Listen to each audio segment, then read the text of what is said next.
Plutôt bien, hein, non même très bien, c'est-à-dire que si je veux même complètement être honnête, c'est un peu un résultat inespéré, dans le sens où je me sentais plutôt bien avant de partir aux États-Unis, en slalom comme en géant, comme dans toutes les disciplines.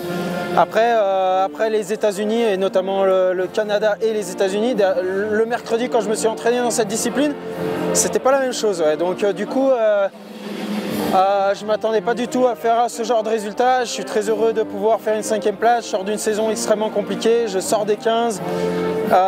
Donc du coup, de pouvoir me reconfronter aux meilleurs et d'être à la bagarre avec les meilleurs, c'est très satisfaisant. Allumer du verre, c'est extrêmement important parce que ça montre qu'on est à la bagarre à la deuxième manche.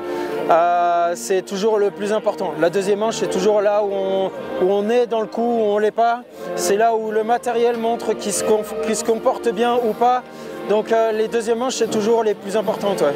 Un bon résultat en slalom, un résultat que j'ai pas forcément toujours dans cette discipline, où j'ai manqué énormément de régularité l'année dernière, donc très satisfaisant. Si on fait la balance du week-end, il y a un jour un peu moins bon et un jour plutôt excellent. Encore des belles émotions. J'ai vraiment aimé l'énergie de la première. Et je finis comme hier sur un peu de frustration où ça s'empile énormément devant moi et je viens finir à 5/10 du top 10. Et je suis quand même frustré à chaud parce que y a, dans la manière et les intentions c'est très bien, mais malheureusement je ne mets pas tout bout à bout pour que ça passe du bon côté. Maintenant à froid et avec du recul, le positif c'est que ça faisait 11 mois que je n'avais pas pris le départ d'un slalom. Et mine de rien, je suis presque au niveau où je m'étais arrêté et je réponds présent, donc je vais m'appuyer là-dessus pour la suite. La phase, ça reste toujours atypique. C'est toujours difficile de faire le week-end complet. Je pense qu'il m'a manqué un peu de lucidité sur cette deuxième. J'ai pas réussi à m'adapter aussi au fait que je partais dans une belle piste.